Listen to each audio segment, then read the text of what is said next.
What is up, everybody, and welcome back to PW Mania's YouTube channel. My name is Scott Mitchell, and joining me today is Nick Aldis. How are you doing today? I'm doing very well, Scott. Thanks for that lively introduction.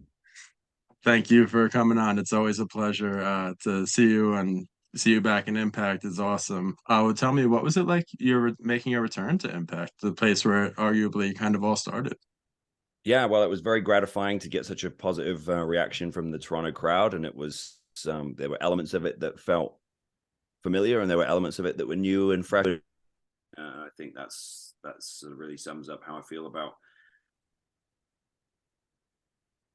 Certainly, I have a history there, but obviously, a lot of things have changed with that company since I left, and a lot of things have changed with me. So it's all part of the sort of rich tapestry of our business is that I come back a much better upgraded version of the person who was there before, and they have a very different culture now, and that's much improved from what it was before as well. So it's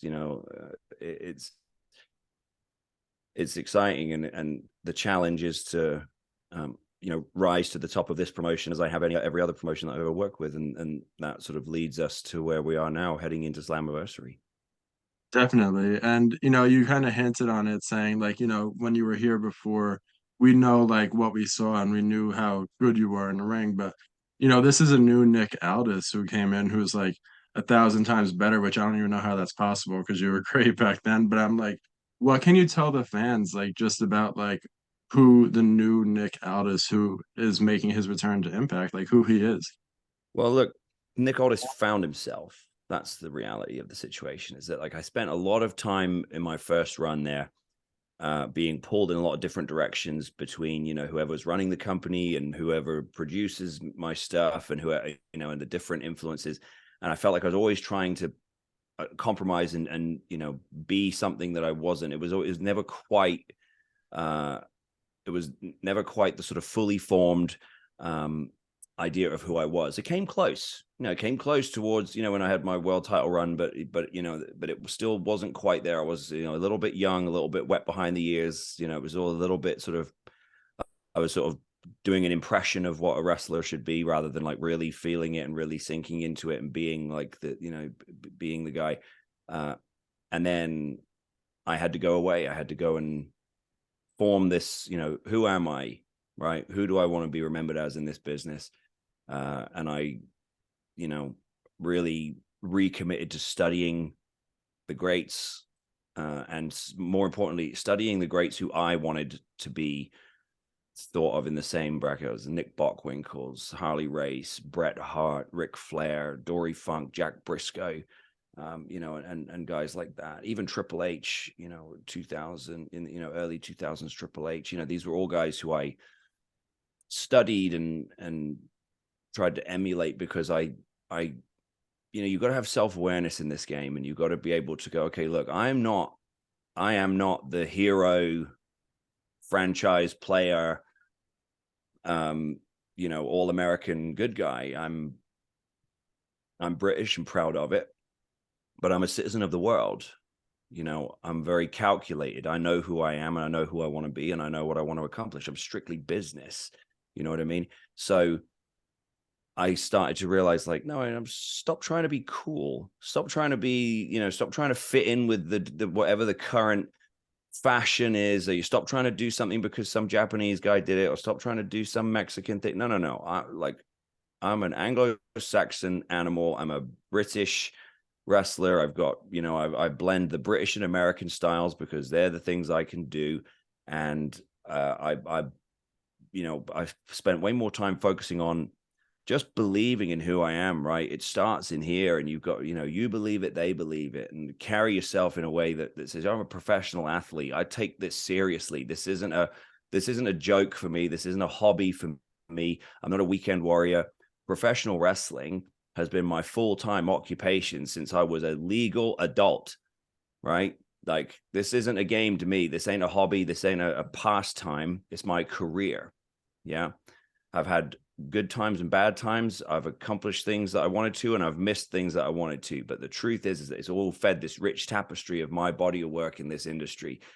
And what I've proven is that whenever I get the opportunity. I rise to the top of wherever I am. Yeah, I take charge and I make my mark and I make things better for everybody around, right? A rising tide lifts all ships. The first episode of Impact following my debut at Rebellion was the highest viewed episode of Impact in over a year. Am I taking full credit for that? No, of course not. It's a team effort, but I had a part in it. You know, I sprinkled a little bit of that Nick Aldis dust on the company, created a bit of buzz, created a bit of interest, and now I set my sights on the World Championship. I played the game a little bit, you know, I played the nice guy and I was very respectful. Yes, I respect the company. Yes, I respect everybody. Yes, I respect the world title and I want to do it the right way. And I want to earn my spot and blah, blah, blah. So boring. Hey, now I've got what I wanted. I've got the world title match at Slammiversary, one of the biggest shows of the year for this company. I'm in the spot. Now I can be who I really am. Now I can be all business. And now the onus is on Alex Shelley, which was not who I was preparing for, not what I was anticipating. But hey, great champions are ready to adapt to all situations. You know, the truth is, people are wondering why I decided to cosh him in the head with the championship belt. Because he disrespected me. That's the truth. You know, they had the nerve after everything I've done already in such a short period of time to help, you know, raise the profile of this company and raise the credibility of the world title scene in Impact Wrestling. They have the nerve to disrespect me by saying this is the machine guns era. Sorry, boys. You know, you had a good night. Yeah. Definitely. Right place, right time. Right. Definitely. I'm the guy who's the difference maker here. And he's going to find that out at Slammiversary, because I'll tell you this, this might be a short run for him. This could be a short reign. And hey, that's, you know, it's good. He still did something that a lot of people can never say that they did. He made it. He had his moment. Yay, you deserve it. Yay, underdog, he won the title. Oh, good for him. Oh, we like him so much. He's such a nice guy and he really deserves it. He has so many cool moves. All right. Yeah. The fun and games are over. Yeah. Right. Like it's time for the right guy to get this strap and pull this company where it needs to go. And that's it. Definitely. And definitely. And you know, you talked about it, like, you know, you teamed with the Machine Guns in that 10-person tag match. That was a great match. And after it, obviously you took the belt and you hit him over the head with it. What Yeah, did that because they disrespected me because yeah, I was 100% effective in that match. If you go back and watch it, yeah, I'm 100% effective. I take Kenny King and I take him to school, right? You know, and I'm not selfish, right? It's a tag team match, right? Keep the fresh man in, keep people guessing, right? So I go in, boom, I hit a nice perfect suplex, bring in Chris Sabin, and what does Chris Sabin do? He tries to be a glory hog, and he stays in there, and then he gets into trouble, and then the other team are busy tagging it out, and they're just taking turns on him. They're running train on him, and now we're all standing there, you know, looking at each other, going, "What the hell happened?" And he finally finds an opening, yeah, because Chris Sabin's a very, very good wrestler and a very accomplished wrestler, very experienced. So he finds a way to salvage it, finds an opening, and who does he tag? Not the 6'4", 250-pound fresh main event level wrestler who's there to clean house. No, he tags his buddy, he tags his tag team partner, Alex Shelley. So Alex Shelley can come in and get all the glory, and Alex Shelley can come and do his cool guy moves. And look at me, everyone, and watch me. I got, you know, me. I already won the title. Now I got to do everything in this tag match too. We're lucky that we even got the W in that tag match because those two were, and that's the irony, is that they're supposed to be this great tag team, and they showed horrible tag team strategy by trying to do all the work themselves. And there was 3 other people on their team. And they're just trying to keep it all to themselves, hog all the glory. It's just like when when I was a kid playing football, there was always that one kid who tried to dribble it around everybody instead of passing it. That's what this was, right? If he should have tagged me, and I could have just cleaned house and it could have been over with, and we could have been back in the showers getting ready to have a few beers after. But no, Alex Shelley had to be the hero. He had to take all the glory for himself. And I thought, I'm sick of this. I'm sick of this disrespect. Yeah, I've come in. I've done everything I could do. I was ready to just have this tag match, shake hands and say, all right, see you in 4 weeks at Slammiversary. But no, you had to disrespect me and try to create this, try to further this narrative, this internet, cool guy narrative that like, it needs to be about these guys. The focus needs to be on guys like us, not this heavyweight main event type of guy. No. It's got to be us, the cool indie guys. So I went, all right, enough with this. You want to play that game? You want to disrespect me? Whap. Yeah, here's your championship. All right, don't get too comfortable with it because Slammiversary is right around the corner and I'm taking it. Definitely. And looking ahead to your upcoming match with Alex Shelley, what does it mean to you to like be main eventing Slammiversary again and potentially winning the championship from Alex Shelley? Well, it's great to be in that spot, but it feels familiar. I mean, it's the right thing to do. Definitely. As I said, I'm not going to sit here and go, oh my God, it's such an honor. I mean, this is another thing with in wrestling that's just driving me crazy now. Is there's so much sentiment in all of this. Oh my God, I'm just so lucky to be here, and I'd love to. It's an honor to even be on the card. No, listen, if I wasn't in the world title match Slammiversary, I'd be pissed off. Yeah, right. Like that's what I'm here to do. Be in the main event. Be in the world title match. So I'm happy that I've accomplished what I came here to do. I'll be even happier when I win the title and we can start the oldest era of Impact Wrestling, and I can really, really start to make a difference for this company. But it feels familiar, and now I'm focused. I'm ready. I feel good, and I'm ready to take care of business. Definitely. And looking ahead, do you have any goals for yourself for the next year or any like future opponents that you would like to face in an Impact ring? Opponents I never think too much about that. Certainly, I know that there's some New Japan stuff, on the horizon and in the offing and stuff like that. But I need to win the championship, and I need to do what I've proven I can do before, which is carry it, right, enhance it, elevate it, elevate everybody who challenges me for it, and take the company to new heights, level up. Definitely. And when you first won the number one contendership match at Against All Odds, what was that feeling like for you for winning that scramble match and beating some of the best that Impact has to offer?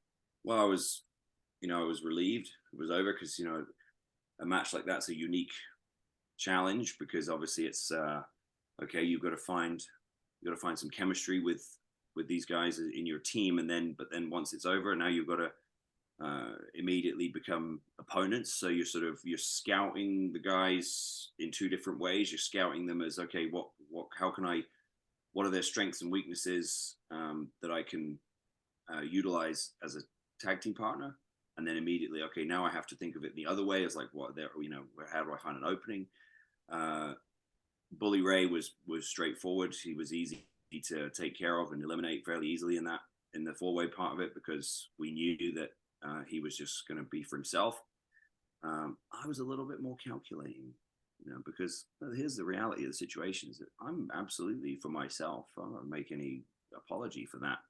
I just knew that in that situation, I had to present myself as a little bit more user friendly, a little bit less of a threat, so that we could, and I, manipulated the other guys. I manipulated Heath and Gresham and said, look, this guy Bully Ray, he needs to be put in his place, right? Let's take care of him, and then let's have a good contest. And then if you go back and watch, I let Heath and Gresham kind of, beat the hell out of each other too. And then when I found the opening, I knew that Gresham would attempt to put some sort of submission hold on Heath. I knew that would happen because that's Gresham's MO. That's his forte. And I knew that Heath at some point would probably fall for a submission hold. And, so all I had to do was just lay low and wait for my opportunity. Then, bing, elbow off the top onto both of them.